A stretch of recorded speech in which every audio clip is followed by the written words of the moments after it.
Well, it's 7:08. I think we should go ahead and start, and I'll just keep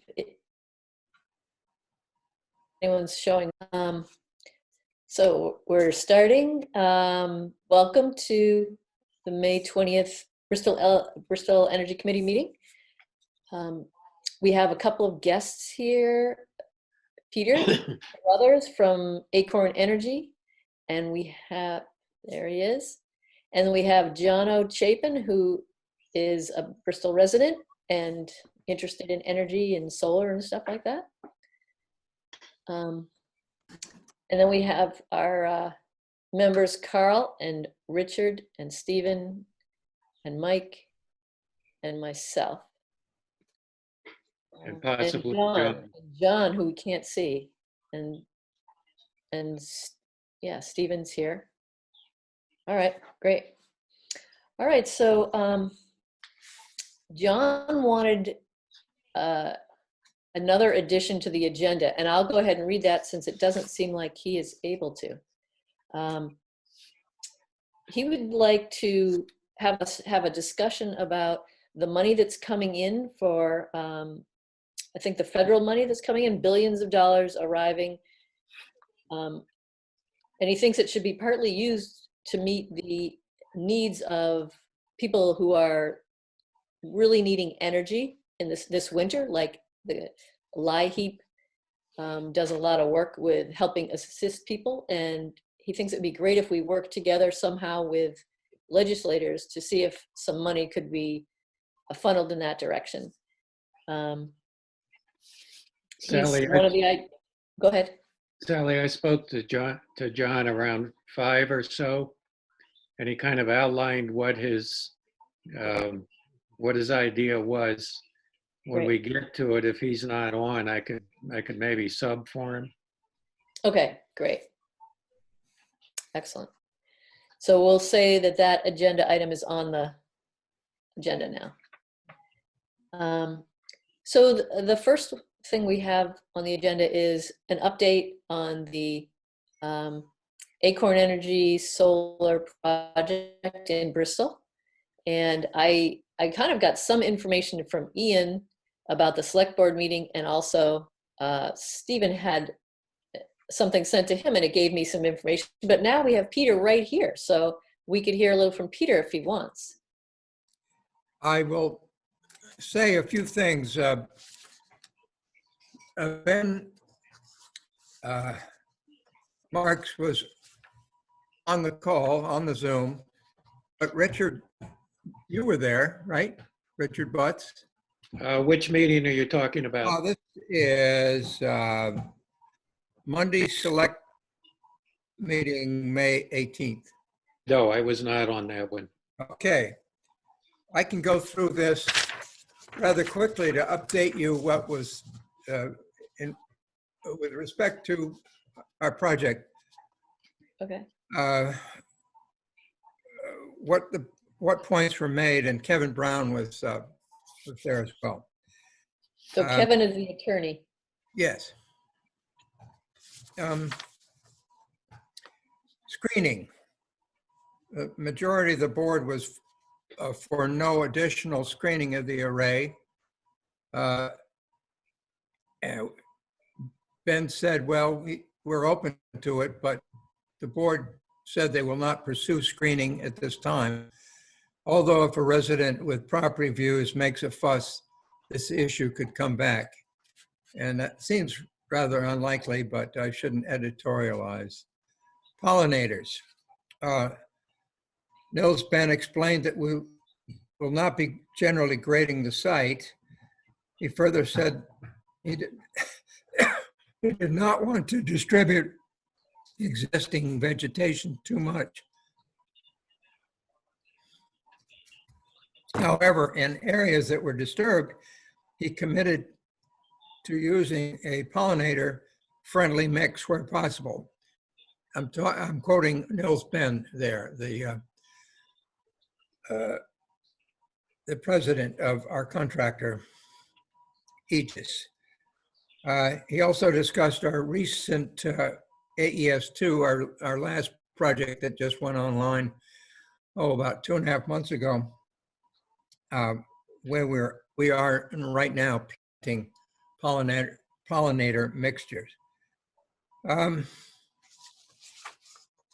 Maintenance responsibilities, and this is rather legal. I could get into it. It's several lines, and Kevin will work out some language to make a change for whatever event might happen for lost electric production during repairs to the cap. And it's a kind of a force majeure issue and not to be expected at all. Insurance. Kevin asked that AES 3 maintain insurance during the option period prior to the lease. We don't have control until the lease is actually in effect and live. And so we will have no insurance in place. If there is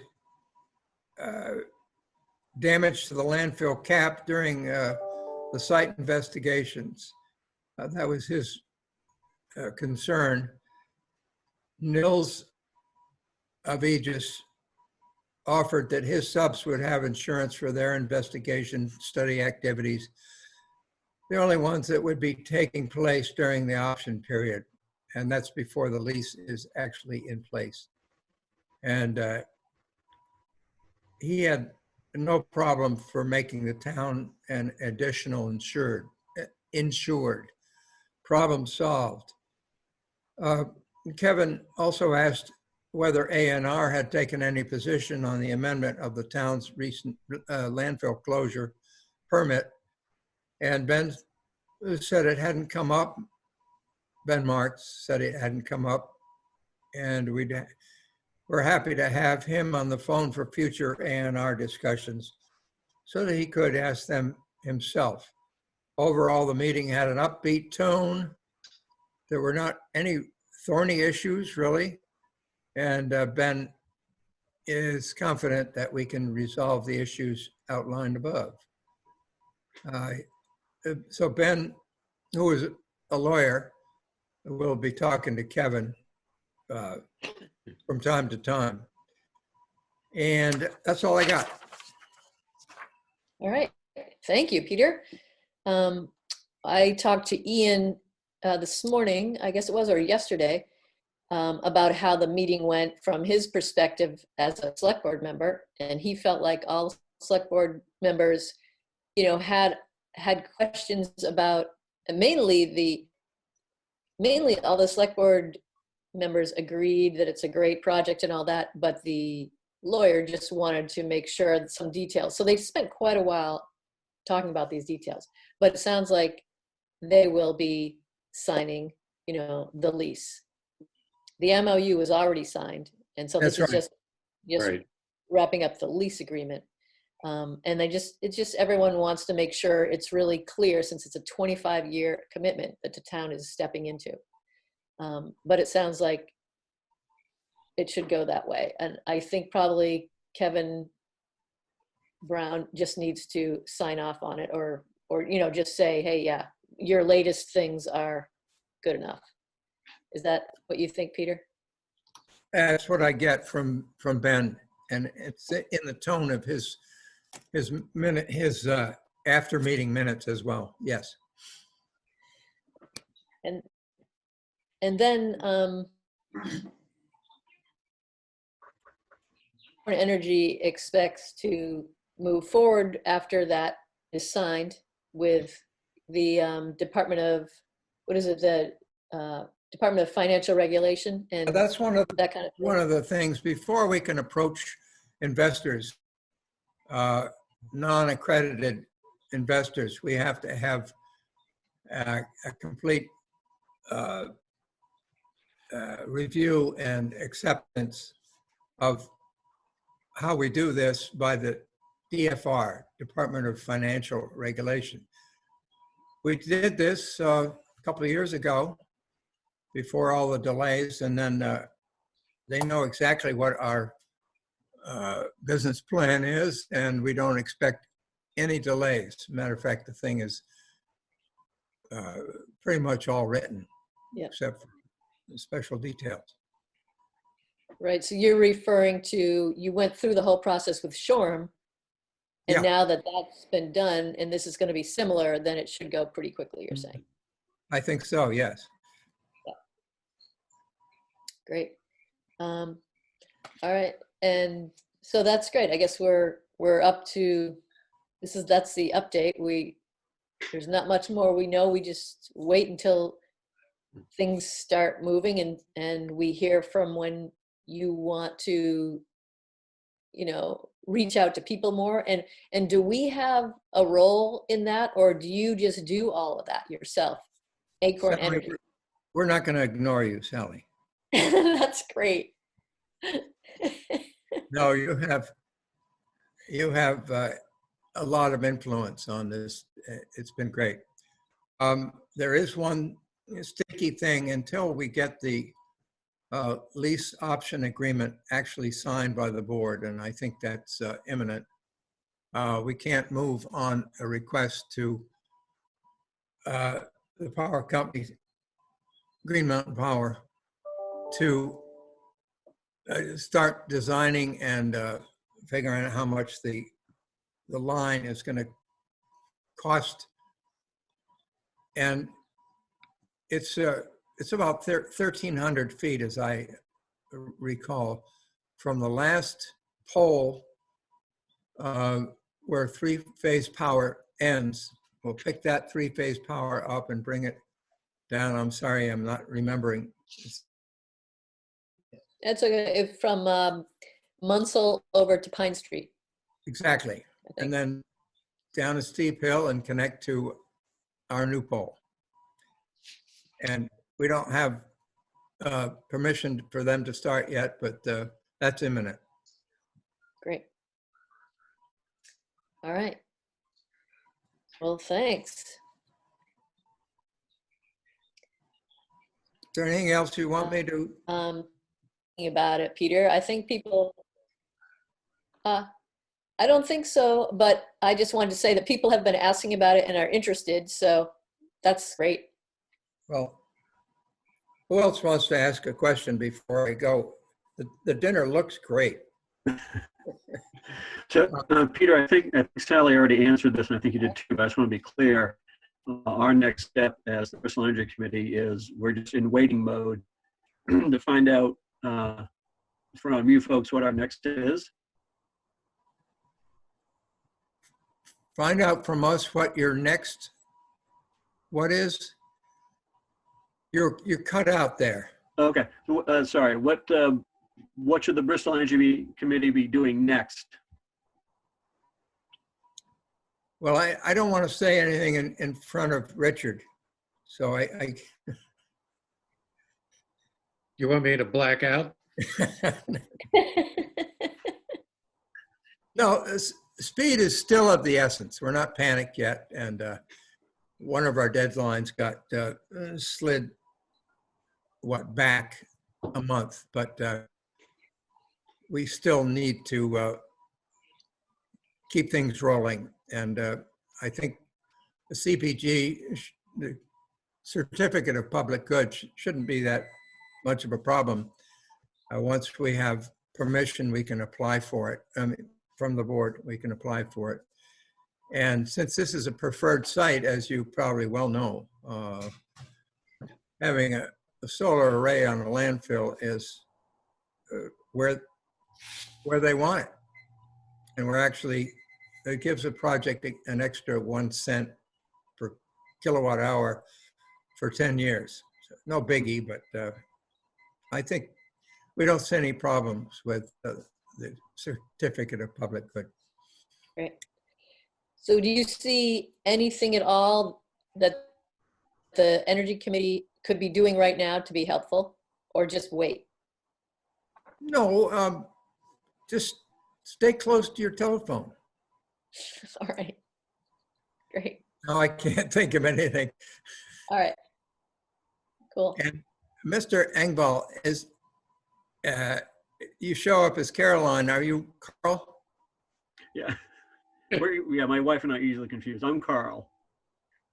My wife was the last one to use the computer, so the computer thinks it's her, but no, it's really me.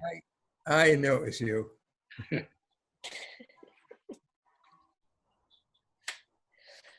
All right, well, I guess that's it. If no one has any questions for Peter, then we'll move on to our next agenda item. If something comes up, somebody have a pencil, want to write down my phone number? Sure, I've got one. Okay. 388-2204.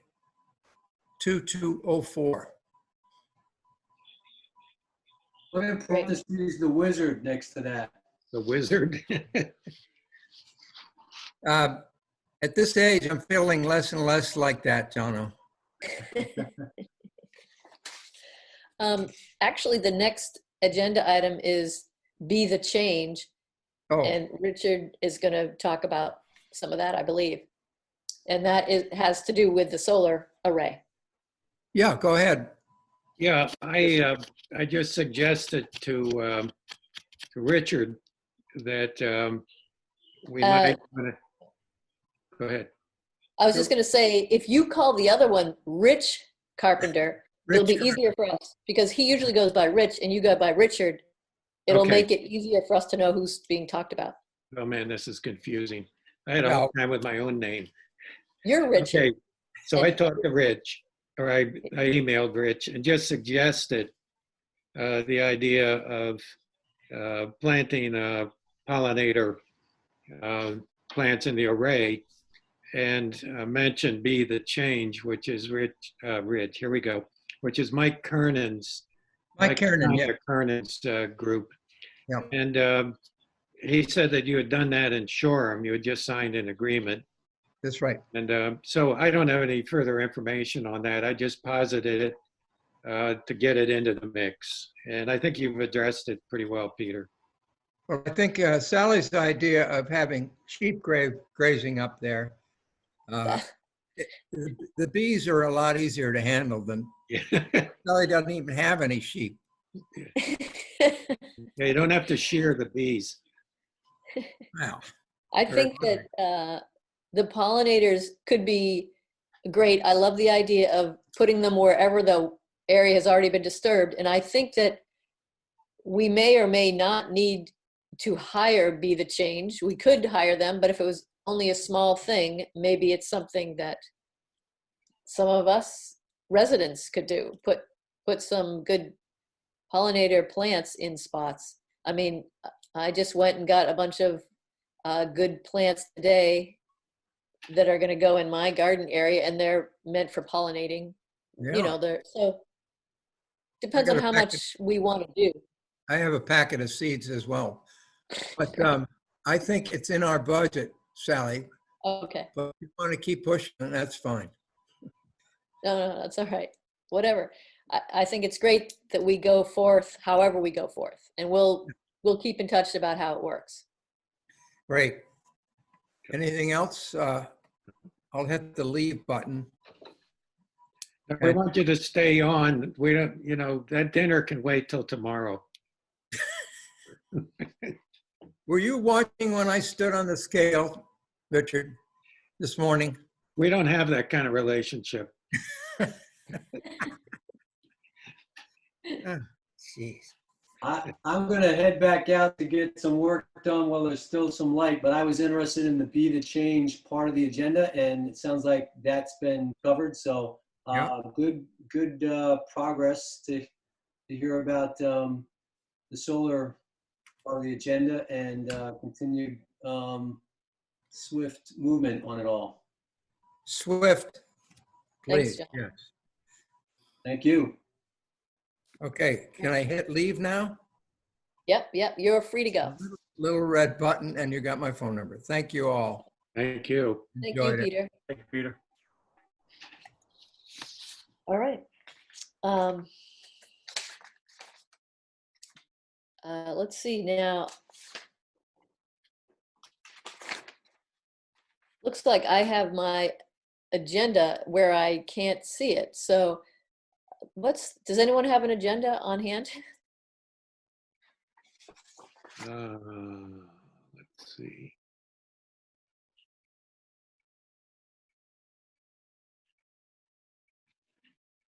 Maybe I can get it.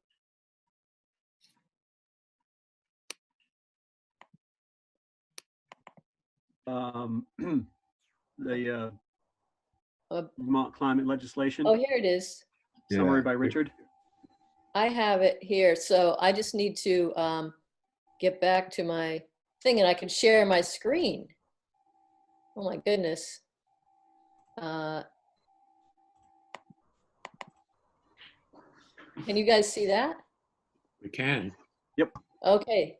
So the third is the Vermont climate legislation summary by Richard.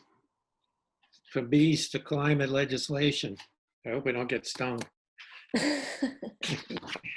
So this is a really, really busy period right now after a lot of delay because of, understandably, because of COVID-19 concerns. The legislature has now turned to some important regular business. And I sent around a status report on the legislative situation in regard to climate. So I'm not going to go over that, except to say that tomorrow,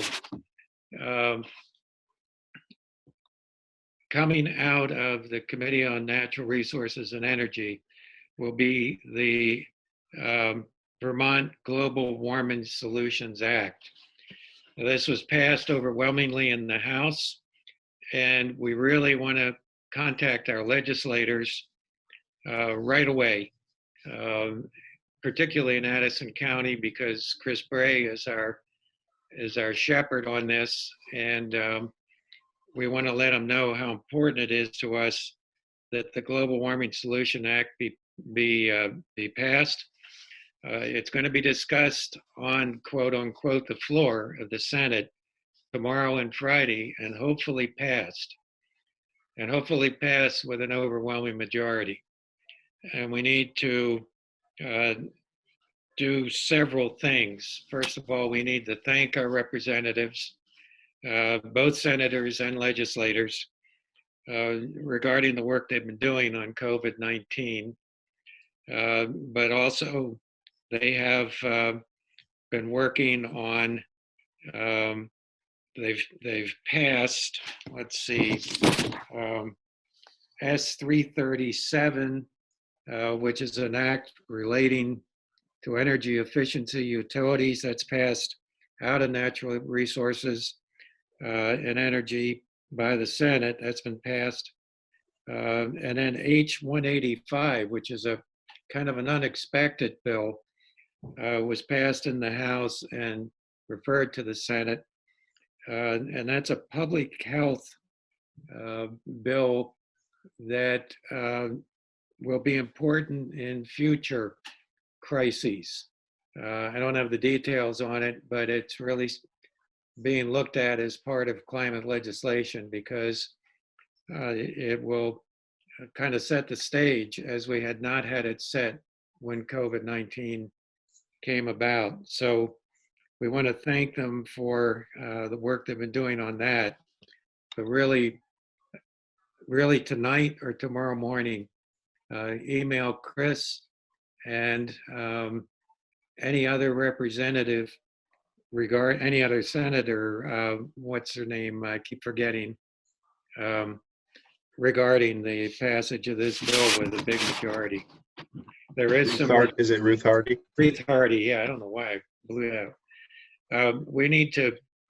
We really need to have a good majority. There is some concern, I understand, about this bill. I think my understanding is that Chris is a little bit worried about the fact that it, in his eyes, may remove some of the responsibility from the legislature and assign it to the executive. But and there was some concern it might be unconstitutional, but the Attorney General has looked into it and said that's not the case. And there are all kinds of protections, including the control of the money remains in the hands of the legislature. So this is one of these bills that's really critical. It sets the mandates that have been only suggestions, essentially, regarding climate change. It makes 90 by 2050 a mandate, and will enable citizens to pursue that if along the way, and other mandates pursue that if it doesn't happen. So this is a really important bill. I'm working with other groups, faith action groups, several of them, to contact people. And John and I talked this afternoon about the fact that we might want to send an email to the other energy committees in the state from our energy committee. And I emailed late this afternoon a draft letter to that effect. I don't know if any of you had a chance to see it or not. Yes, you can. So basically, the action is contact Chris Bray and Ruth Hardy. If you have any friends anywhere in other districts, contact them to put the pressure on. And John is willing to email this letter to the other energy committees. He's got their addresses, email addresses, from us as the Bristol Energy Committee, urging them to support this legislation. This is John McCormick. I believe I'm back on. Oh, good. great. So I'm really glad you spoke up, because I couldn't tell who was trying to get into the meeting, and I've heard you're not supposed to let someone in unless they're cool. So I'm grateful to hear your voice, John. Thank you. Yeah. Me too.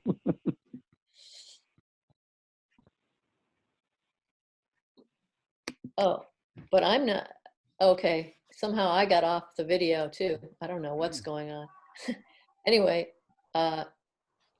Richard, thank you so much for that. And there was a little thing in there I didn't hear because the thing got a little funky, but did anyone not hear some particular seeming gem that we were supposed to be hearing? Or is everyone cool? Well, it'll be in the meeting, the meeting minutes. That part will help, because it just seemed like it got fuzzy right when you were saying something that seemed important about why Chris was concerned. I could repeat that. That'd be great. Then this information, it actually has been going all afternoon. I've been in contact with Ben Walsh at VPIRG, and then another one of the staffers, Kelly, called me around 5:30, and they're very anxious that all kinds of calls, emails, and so on go to the senators to get this critical piece of legislation through. Chris was, I'm told, concerned that there might be an unconstitutional aspect to this, because it might transfer some of the prerogatives of the legislature to the governor, the executive. And the Attorney General has indicated that is not the case. Okay. So if you hear that, you know that that's kind of on background right now. And we really need to let Chris know how important this is to us. Yeah. I sent him your document because I saw him on the street last night, and he said he's really interested in being a part of the committee, showing up, and I thought he was going to come tonight. So he got that, Yeah. and so maybe, hopefully, I don't know. Well, I Maybe think we could all send our own, kind of our own spin on it. They I say, think, that your personal story is really important. I think that's great. So whatever, thanks. Yeah, I think that's a great thing for all the different energy committees to put their own spin on it, because it's not going to be as powerful if it's just the same Right, letter, even though it's a good letter. yeah, right. Great. Thank you for doing all that and being so involved with that. It's hot and heavy right now, and it needs Yeah. to be. Yeah. Thanks for your work on that, Richard. So Richard, will you be the one who's sending out the letter on behalf of the Bristol Energy Committee? If that's okay, John and I will be working on it. That's fine with me. I Okay, think it's great. Okay. Do you think that's more powerful to have one from the committee rather than individuals, or can we also do individuals to our? Oh, do Senators. individuals. Yeah, Okay, great. yeah, yeah, absolutely. Do we need to make a move on that to say we agree as the Energy Committee to do that? Yeah, Do I'll we- move that. I'll move it. And Anyone want to second that? I second that. And if there's any discussion, I have a little, and that is, should we see it before we say that, or just say go for it? well, we've- I have sent it to you. Okay, so that's Yep. basically what it's going to be. Great. Yeah, and we'll couch it in terms of this is the information, customize it. Yeah, okay, Yeah. great. The word important and importantly, there's two in a sentence that shouldn't be there, so I'd remove that second one as one thing I Okay. remembered to take a Okay. look at that. Yeah, this was drafted in about 20 minutes. Okay, it's very good. Hmm. All right, thanks. All in favor? Sounds like aye. I, Great, Great. thank you. All right. Well, that kind of ties in John's. John, can you hear us and can you speak at this point? well, I can hear you. Can you hear me? Yes, we can hear you. That's great. Excellent. So you want to tell us a little bit about your idea about how are we going to suggest the money coming in goes to LIHEAP and all that kind of thing, or do you want to begin that discussion? Yes. As I understand, the U.S. House Representatives bill could provide about $2 billion to Vermont. It arrived dead on arrival at the Senate, but there are a number of Republican states, in particular Florida, that are on the verge of bankruptcy. They're just hemorrhaged, and it would be impossible for Trump and McConnell to just write off Florida.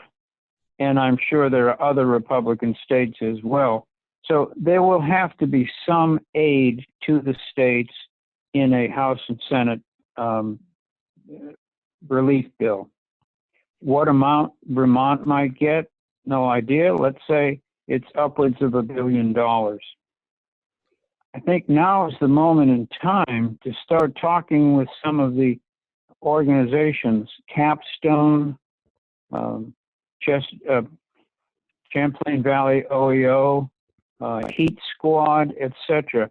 Groups whose interest is in assuring that homeowners, residents have heat for the winter.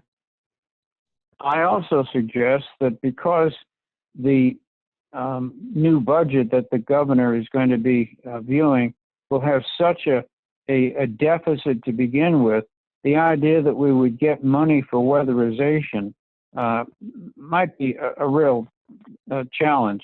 So that might also be something that we want these groups and we working with them to peel off money for weatherization as well. Perhaps the same amount of money as in appropriated in the current fiscal year. So if we have people really looking at that windfall to the state as a way to peel off maybe, well, let's say $7 million for weatherization, we now have to look at LIHEAP recipients perhaps doubling in number because so many people have no income. I don't believe the $20 million that was appropriated by the Congress for Vermont's LIHEAP could meet all the needs.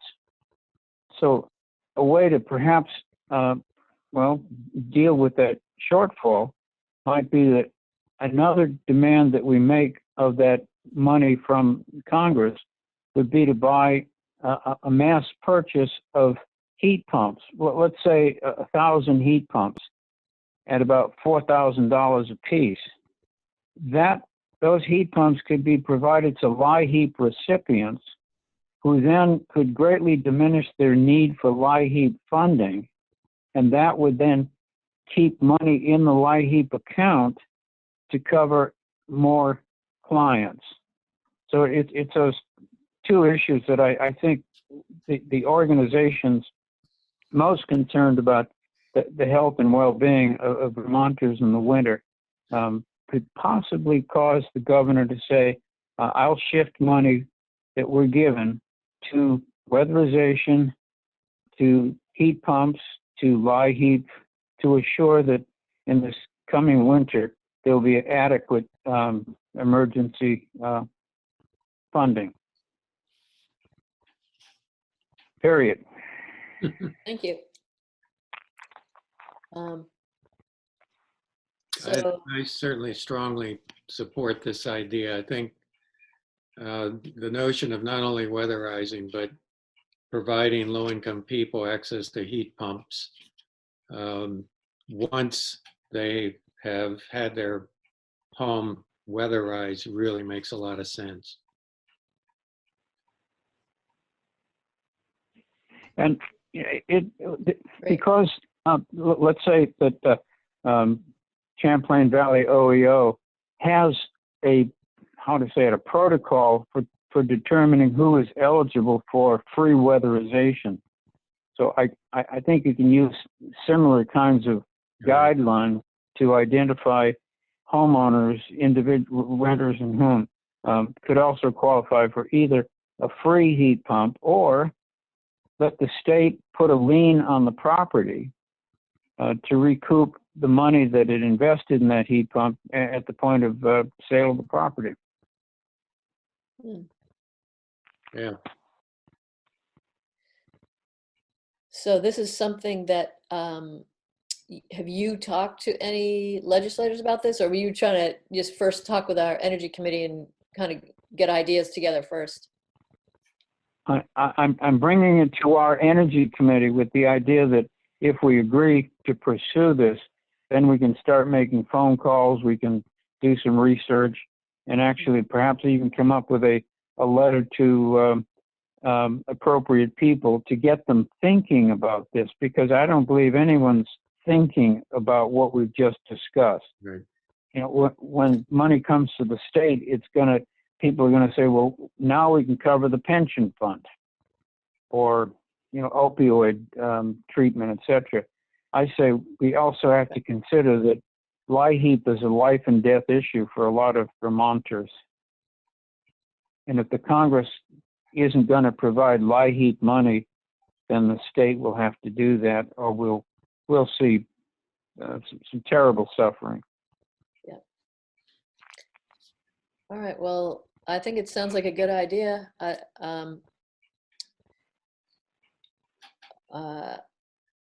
Do you, or does what do other people think about it? Yeah. So let's just mull it over, and perhaps I can send an email note to each of us. And I'm happy. Perhaps Richard, you might work with me on that, and whomever else. But we could start to put together a fact-finding group and an action group.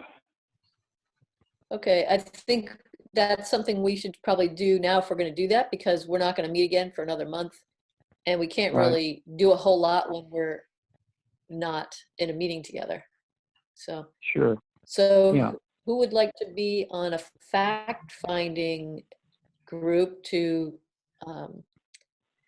yeah, learn more about this and be able to, well, I guess, what do you say the things you think we should be doing, John, to, Let me come back to the suggestion I just made, that I will send an email to each of us, and anyone who has an interest in wanting to collaborate can reply to me, and then we can take it from there.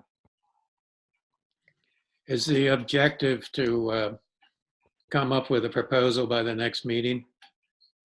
Well, I don't know about that, because I think we have a little bit of time. Let's say that the Senate does kick out money in June, okay? That money will be coming to the state treasurer. It's not going to be all spent down in June, but I certainly would want in June to be in contact not only with the service providers like Heat Squad, Capstone, etc., but also legislators, and particularly Senator Bray. I mean, this might be something he would champion.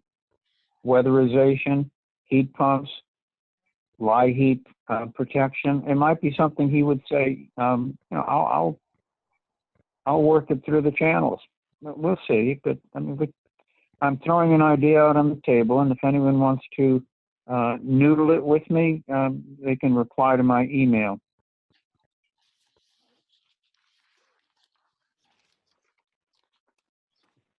Sounds good.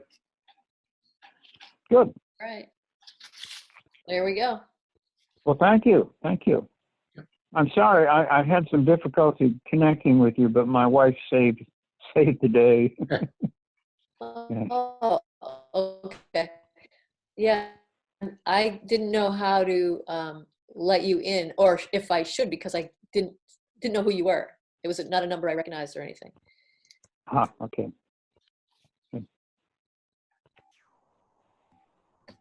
And I mean, you weren't even there for quite a while, so it was just the I last listened- little bit that you showed up on the thing. So Yeah, I listened to most of the Acorn presentation.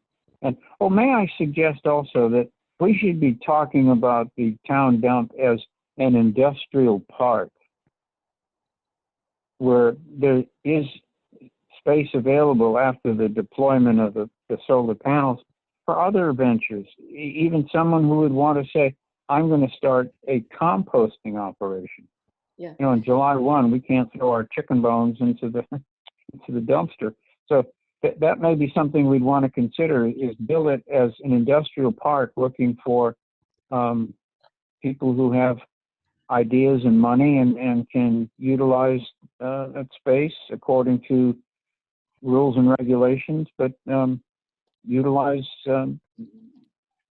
more of the site than just the solar panels. I think that it is possible that people might want to do that, but I don't think the Energy Committee should decide to call it an industrial site. I think that we should let the town do that, or we could talk to people or whatever, but I don't think we should start calling it that. I think we should just, stick with, we're doing community solar. I'm satisfied with that. Now, I have no problem with what you said.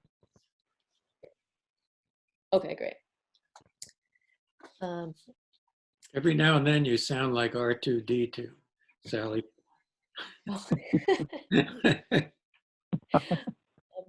Yeah, I think that happens. I just become R2D2. Yeah. I guess I just dated myself. Well, we were talking about, I've forgotten what those birds were. They sound like R2D2. The ones that are in the meadows with a little pom-pom on their heads. Anyway, I whatever. don't know what birds you're looking at.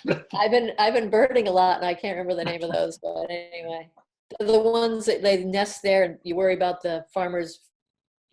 Oh, the bobolinks. There it is. Yeah, Bobbling. yeah, They sound like R2D2. yeah. All right, well, let's move on to the next, which is, let's see, we've got Addison County Regional Planning, just events and that kind of thing. And then approving the other minutes, I think. I think that's all we have. So as far as, well, this is where I should screen share again. Let's see if it works.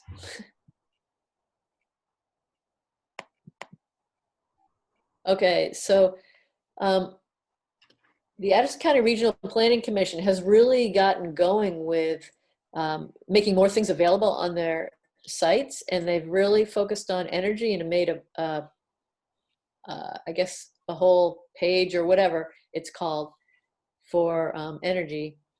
So check the new energy page on the Addison County Regional Planning Commission website, and they want us to suggest things that we might want to see on there. So if you take a look at it and you think, wow, they should talk about this, Andrew is totally open to things being on the Regional Planning Commission website.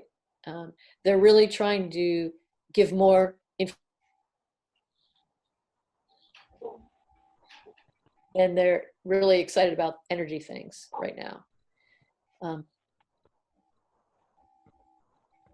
I think this is really a part of what we're seeing of local citizens getting tired of waiting for things to happen at the top. Yeah. And I think it's really they're a good group.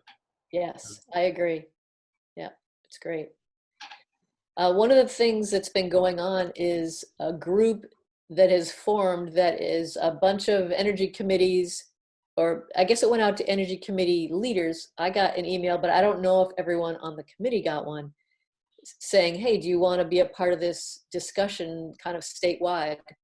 And so I got on just last week and started looking at the different energy committee leaders or chair people or members, and they're talking about different interesting things they're doing across the state. So it's interesting to get involved. And so there's going to be a meeting on May 22nd at 4:00 where a bunch of energy committee people can do a meet and greet.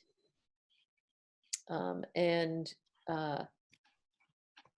they're like, one of the ideas one town has is trying to get the town to lower their amount of mowing in the summer. You know, just instead of doing it once a week, do it every 10 days for the spring, and then in the summer, do it maybe every 2 weeks, or I don't know what days, 12 to some kind of, way to save money. So different towns are trying different things like that. And they're even getting the people in town, like, hey, we don't all have to mow every single week. Let's just see if we can mow every 10 days or 12 days and see how that goes and see how much energy we could save as a community. Anyway. There's the Raise the Blade movement yeah. as well. Yeah. Great. Good idea. And it's a good idea with the droughts we've been getting to raise the blade too. Yeah. Mm. So if anyone is interested in showing up for that and meeting some other energy committee people, you're welcome to do that. And also you can sign up, and that is probably on the Addison County Regional Planning Commission page for energy committee members, and just get on there and you can just read what other people are doing and see what that's either way. And then looking at the whole website, the whole is yeah, it's a fun read. I haven't read it all, but there's just a lot going on, and I think they're going to be really helpful to us, and we can be helpful to them. Like, they're really excited about this solar project that we did here, and that's inspiring other committees and other people in the county. So anyway, just a good resource to check into.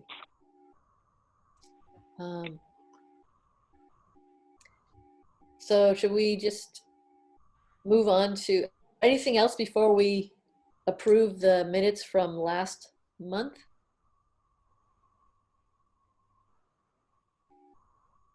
All right, great. So shall we go ahead and do that? I sent Richard's notes around, and maybe you have taken a look at those, the ones from last month.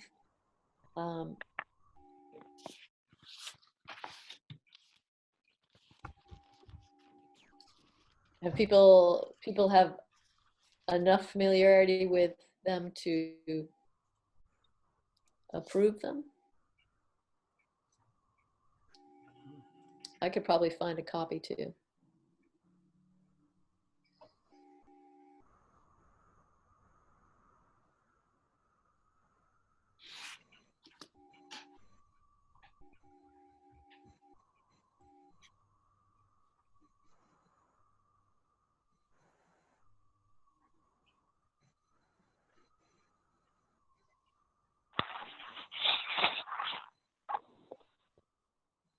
I don't know. I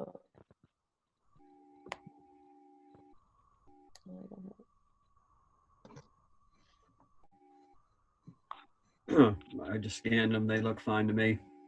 Okay, great. So does anyone want to move that we approve the minutes? So moved. All right, anyone second? I second it. Okay, great. All in favor of approving the minutes as they are, say aye. Aye. Aye. Aye. If you have a sudden revelation in the middle of the night and see a change, let me know. Okay, great. Great. It's not They the were kind of done very well. revelation I'm going to have in the middle of the night. You have other revelations. All right, well, thanks everyone. Good meeting, Thank you, Sally. Sally. Yeah, thank you, Sally. Welcome. Yep, Uh, thank you, Sally. Stay safe, everyone. Good night. That's it. What's that? Stay well. Oh, John. Thanks, John. All right, well, have a good night. Enjoy the sunset. We're getting over before sunset. That's it. Wow. Enjoy the beautiful days to come. Yeah. Yes. Thanks. All right. Take care, everyone. Night, So everyone. long. Good night. Bye. Night.